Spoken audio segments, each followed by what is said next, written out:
Buenas tardes. Hoy jueves 31 de julio del año 2025 doy inicio a la charla 131 de Radiografía del Imperialismo Británico. En la anterior charla, o tenida con amigos, como dijo Eduardo Medile,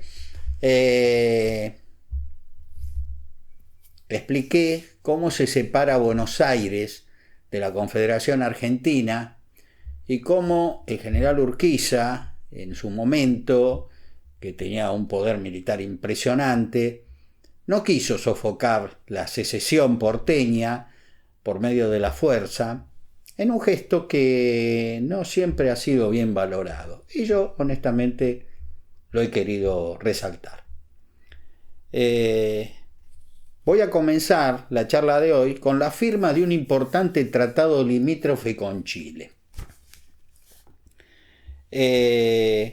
A poco de instalado el gobierno nacional en la ciudad de Paraná, el gobierno de la Confederación Argentina, el gobierno chileno envió como embajador al señor Diego José Benavente.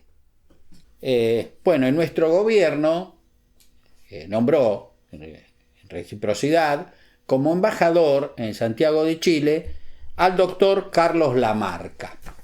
O sea, Benavente en Paraná, Carlos Lamarca en Santiago de Chile. Tomando como base el principio de uti possidetis juri, que significa tendráis lo que tenías, ¿no es cierto?, en latín, ambos gobiernos dijeron que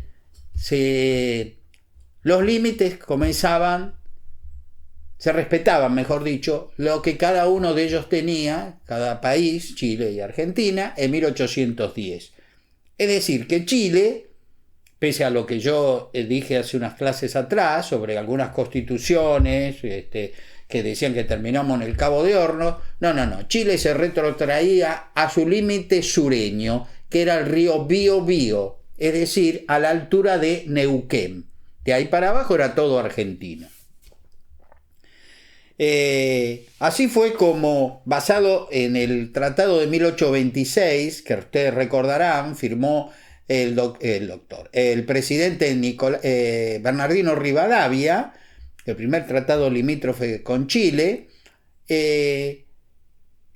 Nosotros lográbamos que Chile reconociera que su límite sureño, el sur, terminaba en el Biobío.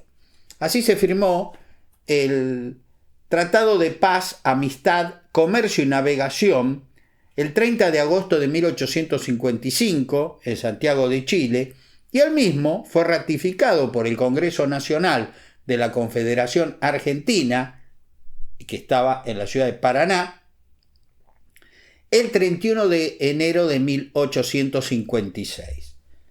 Para lo importante de estas charlas, voy a leerles el artículo 39 de dicho tratado. Ambas partes reconocen como límite de sus respectivos territorios los que poseían como tales al tiempo de separarse de la dominación española en el año 1810, es decir, el río Biobío. Y conviene en aplazar las cuestiones que han podido suscitarse sobre esta materia para discutirlas después, pacífica y amigablemente, sin recurrir jamás a medidas violentas, y en caso de no arribar a un completo arreglo, someter la decisión al arbitraje de una nación amiga. Maravilloso. Como dato a tener en cuenta, en ese tratado había una cláusula que decía que el mismo podía ser denunciado a los 12 años de firmado, es decir, en 1878, por cualquiera de las partes. Esto fue un logro del gobierno del general Urquiza. Chile se retrotraía al límite sureño, repito una vez más, del río Biobío. Después vamos a ver que esto fue como arar en el mar. Palabras que supuestamente habría dicho el general Simón Bolívar poco tiempo antes de morir. Nosotros hemos arado en el mar. Bueno, este tratado fue lo mismo. Chile ahí reconocía que terminaba en el Biobío y después no fue así. Pero ya lo vamos a explicar. La fundación de la Bolsa de Comercio de Buenos Aires. Esto es muy importante porque acá los intereses británicos van a volver a hacerse presentes.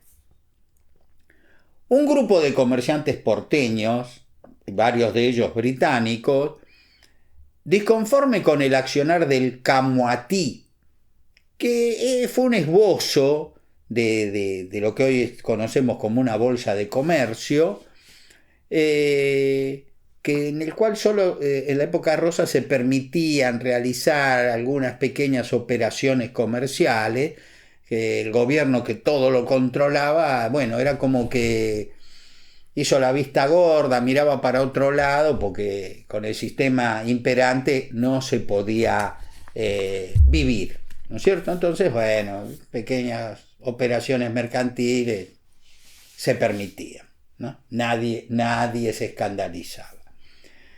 Pero esto ya ha cambiado, todo el país ha cambiado. Entonces,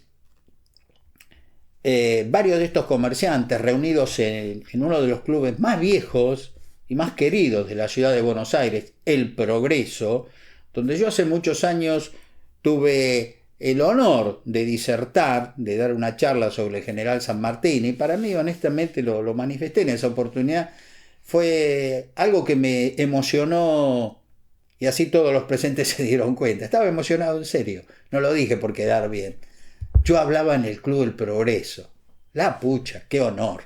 No es poco. Si uno conoce su historia, es importante. Se reunieron el martes 25 de mayo de 1852 para crear una organización superadora del Camuatí, y así fue como el lunes 10 de julio de 1854 se tomaron su tiempo, ¿no?, para ver cómo lo podían hacer mejor. Nació o fundaron la Bolsa de Comercio de Buenos Aires, que comenzó a operar en su primitiva sede de las calles San Martín y Cangallo el miércoles 6 de diciembre de ese año, con un suficiente respaldo financiero de sus 118 fundadores, de los 118 comerciantes que le habían fundado. Los nuevos aires imperantes en la provincia durante el gobierno del doctor Pastor Obligado saludaron con gran beneplácito su nacimiento. El capital generado por esa entidad, la importancia del libre juego de la oferta y la demanda en la compra de acciones que permitían fomentar diversos emprendimientos económicos, tuvieron en la explotación agrícola ganadera de las Pampas el primero de sus grandes éxitos. El sanjuanino Domingo Faustino Sarmiento, hombre del interior, pero que jugaba, digamos, en el equipo secesionista de Buenos Aires, que, ya lo dije, enterado del pronunciamiento de Urquiza, se trasladó a Montevideo, estuvo en la batalla de Caseros, eso ya lo sabemos. Se queda en Buenos Aires y como un porteño más, y en 1855 publicó un trabajo muy ambicioso, muy brillante, muy sarmientino, llamado Plan Combinado de Educación Común, Civicultura e Industria Pastoril aplicable al Estado de Buenos Aires, en el que impulsaba superar la cría de ganado, combinándola con el incremento de la agricultura, la plantación de árboles, el fomento a la inmigración, el mejoramiento de las condiciones de la vida de las pampas, y teniendo siempre presente como cimiento y sustento de toda esa transformación a la educación. La educación era lo que nos va a hacer libres, decía Sarmiento, y tenía razón. No les quepa ninguna duda que en eso tuvo razón. Como no era un hombre de...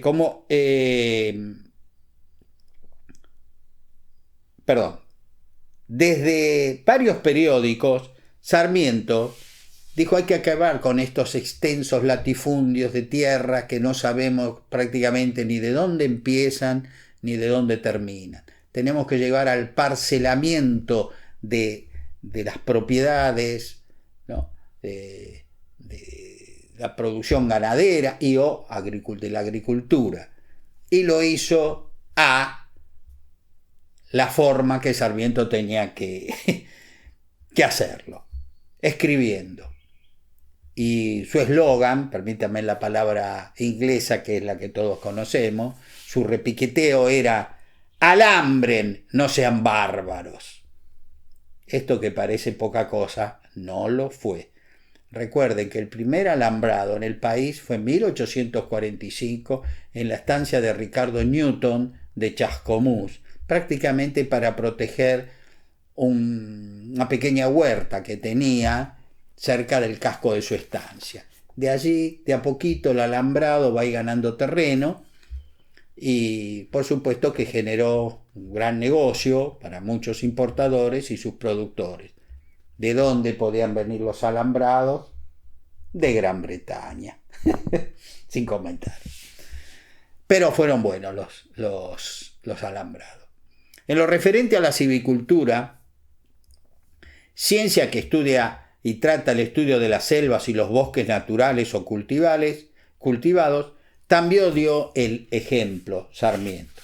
Y así, en 1858, su amigo Leonardo Pereira, dueño de la estancia San Juan, ubicada en el viejo partido de Quilmes, plantó los primeros plantines de eucaliptos, que es una planta originaria de Tasmania, de Australia, que él los había visto en Europa. Cuando vio ese árbol dijo: qué hermoso esto. Y en Europa lo usaban para cercar zonas pantanosas, para evitar la proliferación de pestes, entre ellas los mosquitos, ¿no es cierto? Porque chupa tanta agua a sus raíces que secan los pantanos. Los británicos lo llevaron también a la India, al virreinato de la India, donde lograron dar la misma solución a grandes extensiones pestilentes, ¿no?, de marismas, de pantanos. El eucalipto para eso es fantástico. Y una vez más Sarmiento tuvo razón cuando lo denominó al eucalipto el árbol de Buenos Aires, el marido de la pampa. Varios ejemplares sembrados en la estancia San Juan, que estaba en el viejo partido de Quilmes, repito, también fueron sembrados en la quinta de un progresista vecino quilmeño, como lo fue Andrés Baranda, que llegó a ser intendente de mi ciudad, que fue un hombre muy, muy progresista, y a los cuales los quilmeños debemos estar muy agradecidos por varias medidas que tomó, que en esta obra, por supuesto, no les voy a relatar a ustedes. En lo referente al fomento de la inmigración, Sarmiento consideró que los inmigrantes se adaptarían rápidamente a la vida de nuestras pampas. Y ahora lo cito a Sarmiento.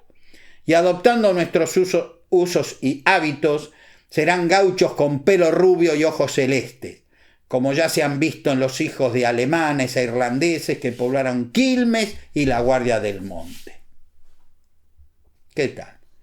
3 referencias de Sarmiento a mi patria chica, Quilmes. En el nuevo punto de este capítulo que estoy leyéndoles, luego que emerge, digamos, luego de la caída de Rosa, la secesión de Buenos Aires del resto del país. Punto quinto. Al no regir la Constitución Nacional en todo el país, se agudizaba nuestro atraso.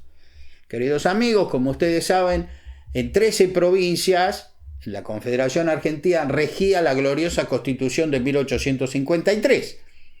Y en la provincia de Buenos Aires regía una Constitución unitaria, atrasada para la época, que era como decir, en un país teníamos una Constitución como el aceite y una constitución como el agua. No se podían mezclar, la cosa no funcionaba.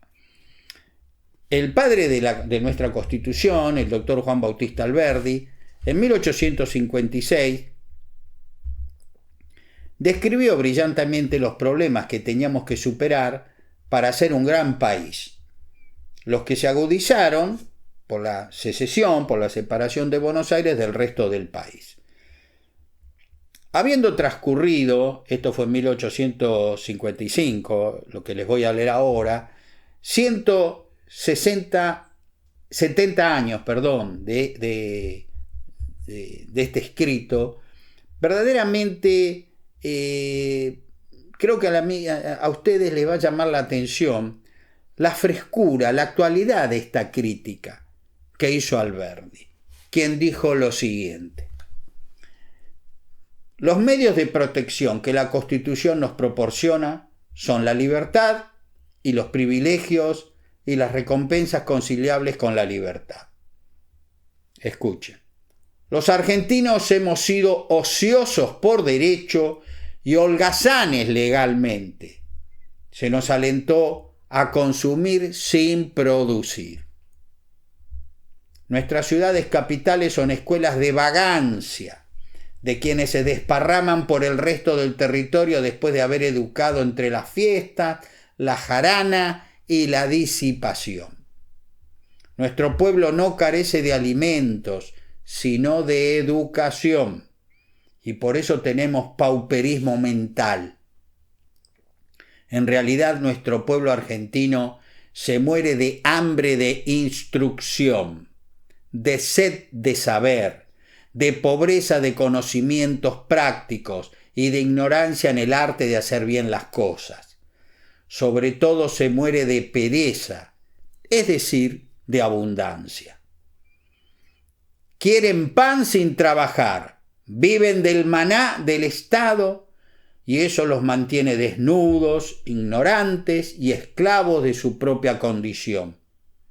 El origen de la riqueza son el trabajo y el capital. ¿Qué duda cabe que la ociosidad es el manantial de la miseria? La ociosidad es el gran enemigo del pueblo de las provincias argentinas.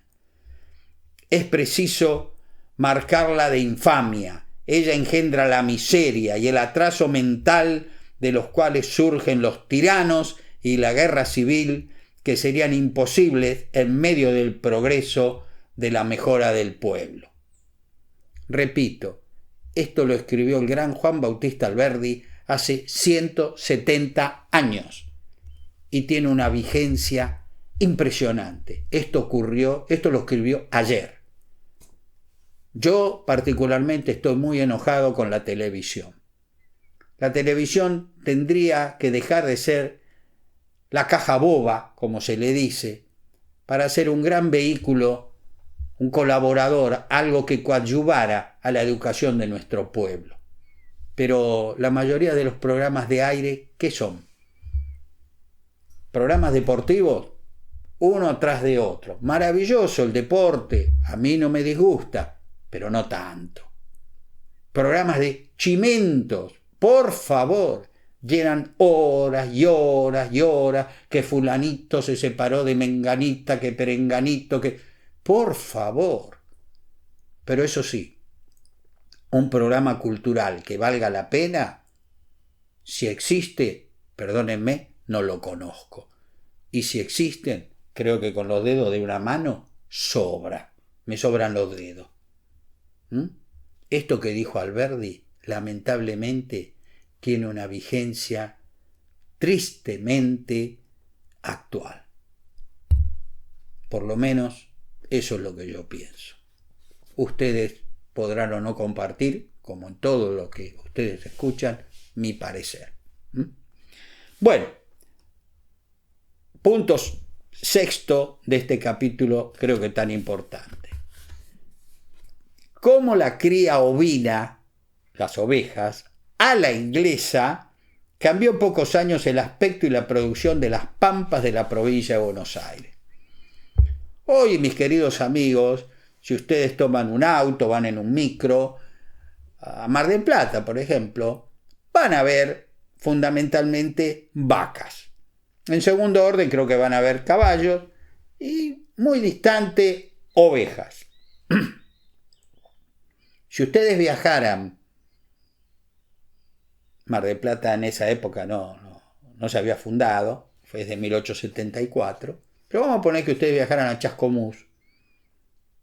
Ustedes verían a ambos lados del camino ovejas.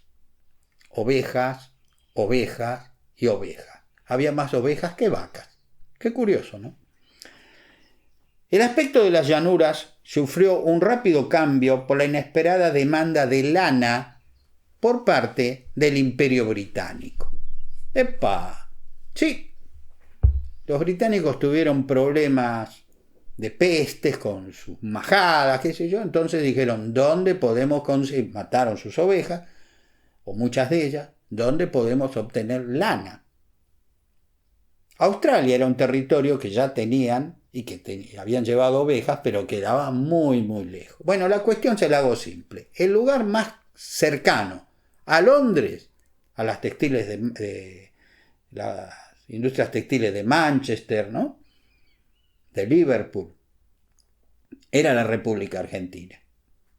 Entonces dijeron, si las criamos como se deben de criar las ovejas, la solución está en importar lana de Argentina.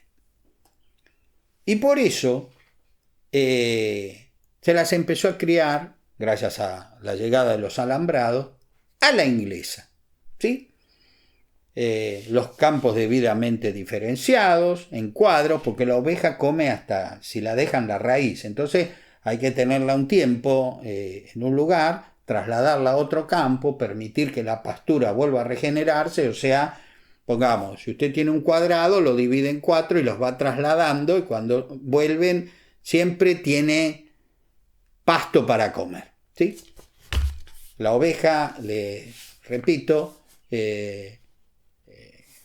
muchas veces llega a tener 2 crías, o sea que es una reproducción muy muy importante, ¿no? En julio más o menos, que es la época de la aparición, muchas ovejas tienen 2 corderitos. Entonces, en pocos años, geométricamente, su número aumenta. La vaca, les recuerdo, tiene un ternero, no 2, 1. El alambrado permitió conocer los verdaderos límites de los campos. Ya no era una extensión que uno salía a caballo y quizá cabalgaba horas y siempre estaba en su estancia. Ya la cosa se fue achicando. El país ha cambiado y cada vez va a cambiar más. Se instalan molinos de viento. ¿Para qué? Para sacar agua, para tener agua para las ovejas, ¿no? La oveja no resiste digamos, la sequía. La vaca es más aguantadora, tengo entendido, no soy experto. La oveja necesita agua. Con los molinos permanentemente en un lugar con vientos adecuados no había problema. En 1867, Domingo Faustino Sarmiento dijo: las leyes injustas en la distribución de la tierra son la causa de la aparición de Rosas y de los caudillos. Hay que disminuir las propiedades, los latifundios, ¿no? Vuelvo a repetir, la propiedad de las tierras, como si fueran señores feudales, según Sarmiento, fue lo que permitió que Rosas llegara al poder. La cría del ganado ovino a la inglesa generó también la plantación de árboles, especialmente el eucalipto, el marido de la pampa, como dijo Sarmiento, para la protección y o simplemente para que las majadas descansaran a su sombra en los tórridos veranos de nuestras pampas. Este aprovechamiento nacional del suelo se hizo sentir por doquier. La transformación de la pampa fue sostenida y muy veloz. La valoración de nuestras lanas en pocos años relegó, fíjense qué detalle, en segundo plano el valor de las exportaciones de las carnes saladas y de los cueros vacunos. Al comienzo de la década de 1860 se desató una verdadera fiebre de lana, en Gran Bretaña. Y pese a que a dicho país tenía diversas colonias, repito, lo mejor era obtener la lana de las pampas de Buenos Aires. Tan buenos precios pagaban los importadores británicos por la lana de nuestras ovejas que aconteció un fenómeno increíble e irrepetible sobre el desplazamiento de una población a nivel mundial. En 1825, cuando Gran Bretaña reconoció nuestra independencia sin hacer ninguna reserva sobre las Islas Malvinas, se los recuerdo, en 1825 nos reconocen como un país amigo, bla, bla, bla, bla, todo muy bonito. En ninguno de los artículos dice, y hacemos reserva de nuestros derechos sobre las Malvinas. Eso no lo dijeron. Directamente el 3 de enero de 1833 las robaron. Así de simple. Nos robaron las Islas Malvinas. Todo este trabajo, toda esta saga, toda esta charla es para demostrar eso a través de nuestra historia. Y creo que no es que lo estoy logrando, se demuestra nada más que contando lo que sucedió. No hay que ser ningún genio, solo hay que recordar lo que pasó. En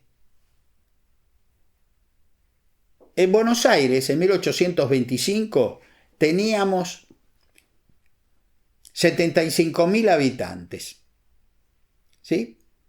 En las pampas circunvecinas, las pampas de la provincia de Buenos Aires, 60.000 almas. O sea, había más gente en la capital que en el campo. En 1855, 30 años más tarde, y a un lustro de desatada la fiebre lanar, la situación se revirtió y la ciudad pasó a tener 90.000 habitantes, Buenos Aires, la ciudad de Buenos Aires, 90.000 habitantes, y el campo de nuestra provincia, 180.000. Fue, que yo sepa, el único caso en la historia que se revierte. La gente abandonaba la ciudad para ir al campo. ¿Y qué iban a hacer al campo? Criar ovejas. ¿Por qué? Porque era el negocio. Encima, la oveja no se la mataba, se la esquilaba por la lana. Se consumían carne de vaca, no de oveja. Entonces las ovejas se las esquilaba, ovejas que muchas veces tenían 2 crías por año, o sea, la majada aumentaba, iba a ocurrir otro fenómeno. No solo que la población rural duplicaba la población citadina.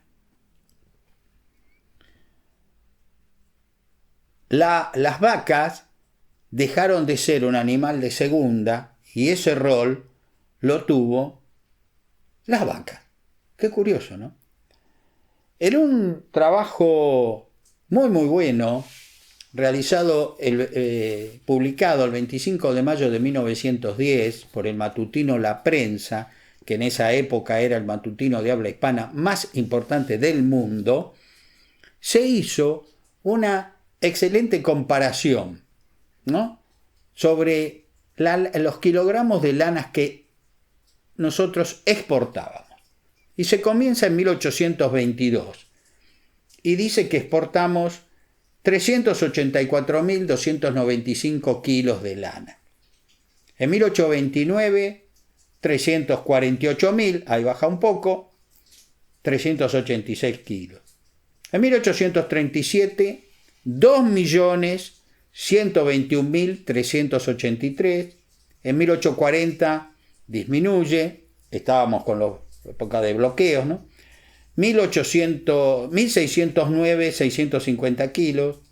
En 1850, terminados los bloqueos anglo-francés, 7.681.050 kilos. En 1860, ya consolidada la fiebre lanar, 17.316.900 kilos de lana. Y en 1870, al término de la Guerra del Paraguay, escuchen la cifra, 65.704.214 kilogramos. Estas cifras, verdaderas exponentes de un progreso que ningún otro país del mundo ha realizado, hablan por la elocuencia de los hechos producidos en un desdoblamiento extraordinario de la hacienda lanar, que en el año 1822 daba una exportación de 384 toneladas, 48 años después embarcaba 65.704.214 kilos. Todo esto, mis queridos amigos, va demostrando el éxito de un país como Argentina, que yo sigo considerando que hasta el día de hoy se da la misma circunstancia, que si lo tenemos maniatado, si lo tenemos atado con mil y unas regulaciones ridículas y parasitarias, da mal. Solo hay que dejarlo hacer. Si al argentino lo dejamos, el argentino es muy pícaro, muy bicho, se le prende la lamparita. La mayoría de los argentinos que han emigrado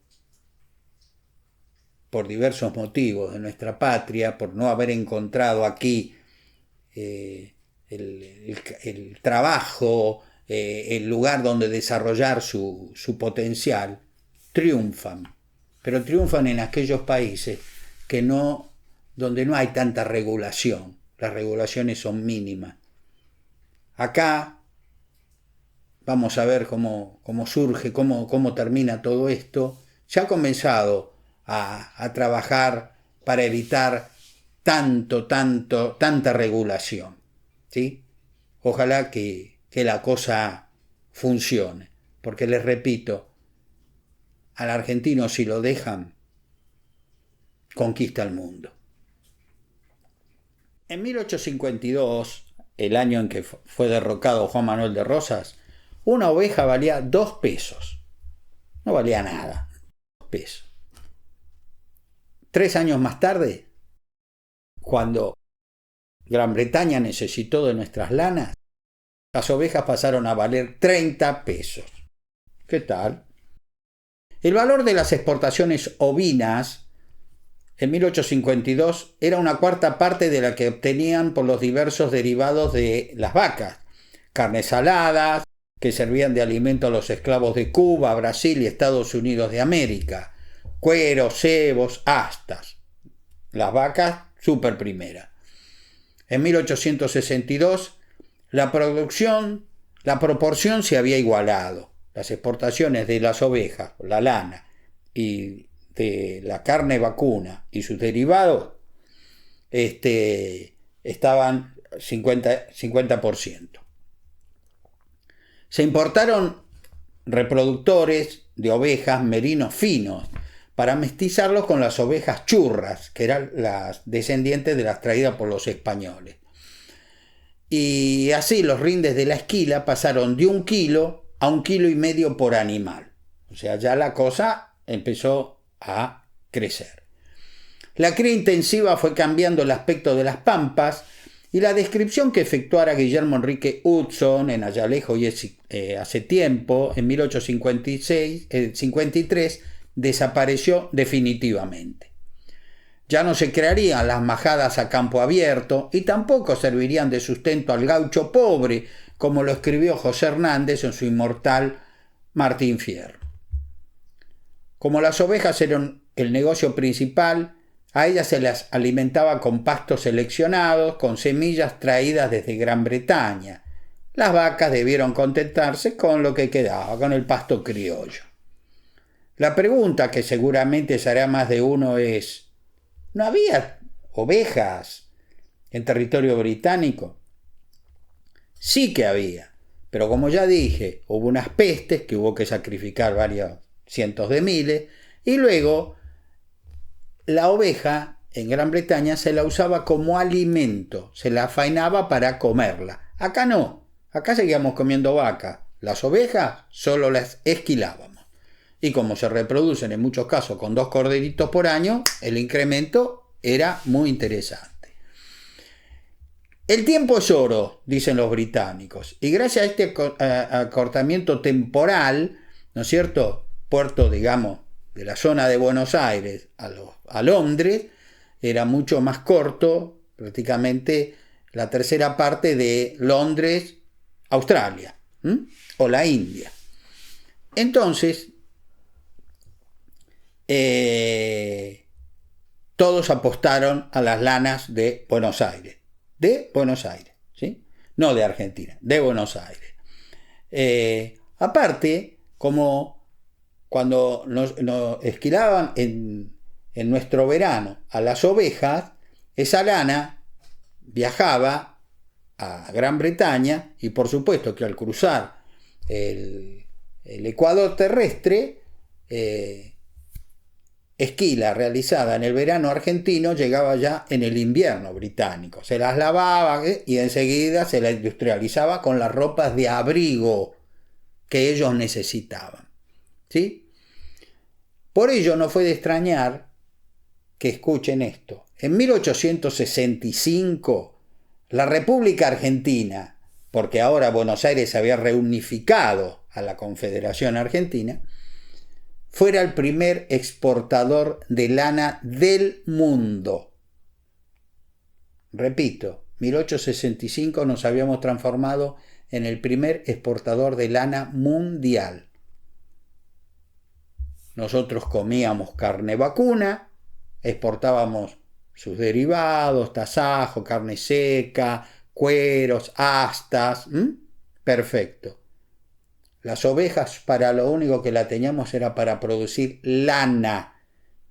Y como era un negocio tan importante, la población de la ciudad de Buenos Aires por esos años era de 90.000 habitantes y la población de los campos que rodeaban la ciudad era de 180.000.